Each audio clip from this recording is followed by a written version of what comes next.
Alors, quel est l'apport de la jurisprudence Faurecia, rendue par la Chambre commerciale le 29 juin 2010, notamment par rapport à Chronopost. Chronopost, vous le savez, 22 octobre 1996, prévoit que lorsqu'il y a une clause limitative de responsabilité qui porte sur l'obligation essentielle, cette clause est non écrite. Mais ensuite, on s'est demandé, est-ce que toute clause, même si elle est d'un montant très élevé, sera non écrite? Eh bien, la jurisprudence Faurecia est venue nous dire, attention, non, il faut non seulement qu'on ait une clause qui porte sur l'obligation essentielle, mais qu'en plus elle soit dérisoire. Je vous explique. Je reprends l'exemple Chronopost. Imaginez que Chronopost engage à vous livrer un pli avant 24 heures et qu'elle prévoit une clause de responsabilité de 10 € si jamais elle ne vous livre pas dans les délais.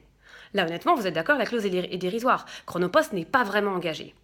Donc la clause sera non écrite. Maintenant, même histoire, Chronopost s'engage à livrer avant midi. Et la clause limitative de responsabilité est fixée à 50 000 €. Là, vous êtes d'accord que la clause, le montant n'est pas dérisoire. Donc Chronopost est vraiment engagé.